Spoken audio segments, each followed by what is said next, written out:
When was the last time that you were truly bored? Not scrolling through your phones, not watching videos, and not being engulfed in studying. Just you sitting alone with your own thoughts. For many people, situations like these are incredibly rare. We spend so much time trying to avoid boredom that we rarely stop to consider what we might be losing.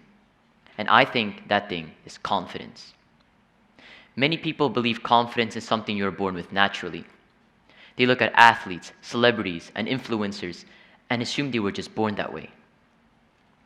But I believe confidence is not something you're born with, but rather it is a skill that can be built through boredom, uncomfortable moments, and repeated exposure to challenges and fears. The problem is that many people avoid the very things that build confidence. They avoid boredom, they avoid failure, and they avoid uncomfortable moments. Whenever we feel bored, we reach out for our phones or try other activities to distract ourselves. Whenever we feel uncomfortable, we do the same. Because of social media and technology, people can rarely be bored, yet alone sit with their own thoughts.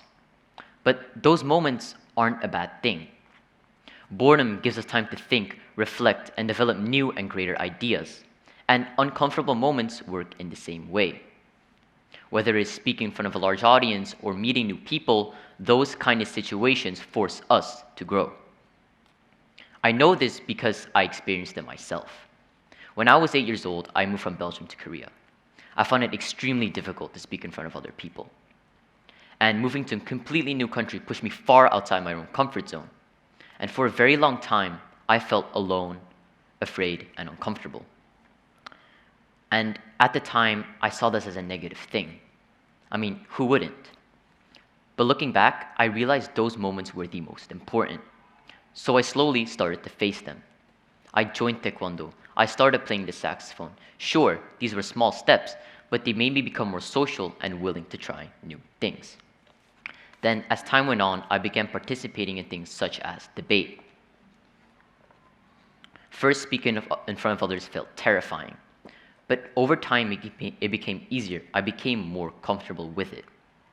Then through debate, I joined something called the World Scholars Cup, which is an academic competition that includes writing, teamwork, debate, and public speaking. Then I advanced to the global rounds, where I was able to be selected for the debate showcase. Now this was a huge transformation for me. I went from not being able to talk to people at all to being able to present a large speech in front of a big audience. Later on, then, I qualified for the Tournament of Champions at Yale University, where I was able to rank among the top debaters. Now, these accomplishments didn't happen because I was born confident. No, they happened because I built that confidence through boredom and uncomfortable moments. Confidence is built through hard work and exposure. The first time you do something, it might be scary, even terrifying, but the second time, it's slightly easier. And over time, you start to become more comfortable. You become more comfortable with the uncomfortable. Studies have also shown that repeated exposure to fears can reduce anxiety because our brain learns that the situation is not as threatening as we first thought. There's this quote from the movie Tyson that has really stuck with me. It goes, "What's the difference between a hero and a coward?" There is no difference.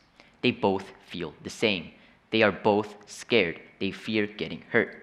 It's what the hero does that makes him a hero, and what the other doesn't do that makes him a coward. And I believe confidence works in a very similar way. Confident people aren't fearless. They're still afraid. They still feel uncertain. But they don't let that define them. They still take action. So how can we build confidence? It's not by waiting for it. It's not by comparing ourselves to others, and it's not by avoiding moments out of fear. We build confidence by taking small steps outside of our comfort zone. We speak up in class. We talk to new people. We sign up for opportunities even if we are scared of failing.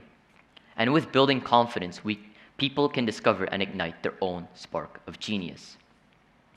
Confidence begins where comfort ends. And the very things that we avoid most are the things that can help us most.